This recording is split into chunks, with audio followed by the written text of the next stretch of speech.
Have you ever felt a crack in the foundation of your own home? Not in the concrete, but in the very air you breathe? I found it on a Tuesday in the faint, greasy smudge of a thumbprint on a $100 bill left on our kitchen island.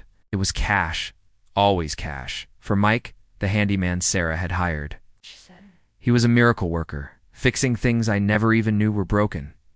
But the real mystery wasn't the endless repairs. It was the way her eyes would light up when she talked about him, a light that hadn't shone for me in years. That night I watched her from the doorway of our bedroom, her phone screen glowing on her face, a secret smile playing on her lips. I knew with a certainty that chilled me to the bone, that the man she was texting wasn't just fixing our house, he was dismantling our life. If you genuinely enjoy our stories, please subscribe to the channel. Tell us where you're from and what time it is right now. It's always fascinating to know how far our story flows. Our life, or what I thought was our life, was built in a brownstone on the Upper West Side, stone's throw from Central Park. We had the kind of life people put on Instagram. Sarah, with her gallery curator job and effortless elegance. And me, a financial analyst who gave her everything she desired. I thought we were happy. But happiness, I've learned, can be a fragile performance. The strange behavior started subtly. She'd guard her phone like it was a state secret. Late-night work emergencies became frequent. When I'd try to get close, she'd turn away, the air between us turning sharp and cold. "You're being paranoid, James," she'd say, her voice dripping with a manufactured annoyance that made me question my own sanity. She was a master manipulator, twisting my concern into a flaw. The handyman, Mike, was a constant presence. He was there every week, his beat-up Ford truck parked on West 82nd Street. I'd come home from my office in Midtown to find him packing up his tools, sharing a laugh with Sarah in the kitchen that felt far too intimate. He was smug, with a swagger that grated on me. He'd nod at me, a dismissive gesture that said, "I'm just the help," but his eyes held a different story. The discovery wasn't a single explosion. It was a slow, agonizing burn. I found a receipt from a hotel in Soho, the Mercer tucked into her coat pocket. A work conference, she had claimed. But the dates matched a weekend Mike had supposedly been fixing a major plumbing issue in our master bathroom. I wasn't proud of it, but my trust was already a casualty. Dozens of calls, hundreds of texts, all to his number. The final piece of the puzzle clicked into place when I installed a simple recovery app on her phone. The deleted messages were a punch to the gut. "Can't wait to feel your hands on me again," one read. James has no idea, so wrapped up in his spreadsheets.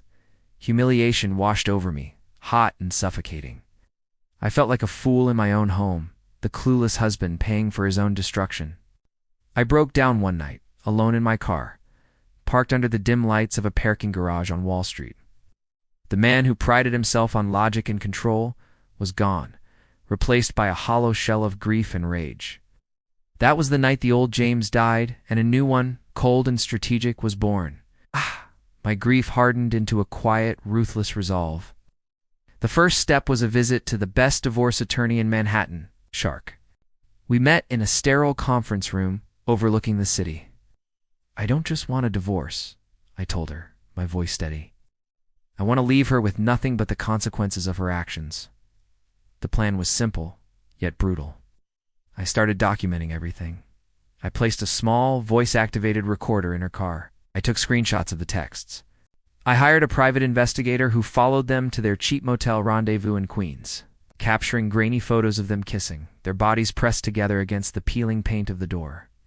While Sarah was out for a girls' night, I went through our finances with a fine-tooth comb. She had been skimming from our joint account for months, funneling cash into a separate account I never knew existed. The cash she paid Mike with. It wasn't just an affair. It was a long-term financial drain. I set my traps, moved all my personal assets into a trust, prepared a detailed dossier of her infidelity and financial deceit for the court. I waited, letting her believe she was untouchable, letting her and Mike bask in their smug, secret world. The final piece was social ruin. I knew her gallery was hosting its biggest annual charity gala, an event she chaired.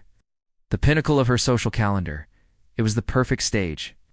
The night of the gala was electric. Sarah was radiant in a designer gown, gliding through the crowd, accepting compliments, the queen of her domain. I played the part of the doting husband, smiling by her side, my heart a block of ice. I had arranged for a large screen to be set up to display a slideshow of the gallery's achievements. At precisely 9 p.m., as Sarah took the stage to give her speech, I gave a subtle nod to the AV tech I'd hired. The slideshow of art was replaced by the PI's photos, grainy but undeniable. Sarah and Mike kissing outside the motel, close-up of a hotel receipt with her signature. Then, audio filled the silent, cavernous room, the recordings from her car, her voice mocking me. "He's so predictable," she laughed to Mike. "He'll never find out." The crowd gasped. A wave of murmurs turned into a roar of shock and judgment. I watched her face. The color drained from it, her arrogant smile crumbling into a mask of pure horror. Her social world detonated in an instant. The next morning, she was served with divorce papers, along with a restraining order and a lawsuit for financial fraud. The legal battle was swift and merciless. The evidence was overwhelming. She lost everything: the apartment, her job, her reputation. The last I heard, she was living in a cramped apartment in a part of the city she used to mock, working a retail job. Mike had vanished the moment the scandal broke, a coward, just as I'd suspected. I still live in the brownstone. It's quiet now. Sometimes late at night I stand in the kitchen where it all began, and I can almost feel the ghost of her laughter. There's no victory in this, no triumph. Just the cold, heavy silence of a house that has been scrubbed clean of lies. The end.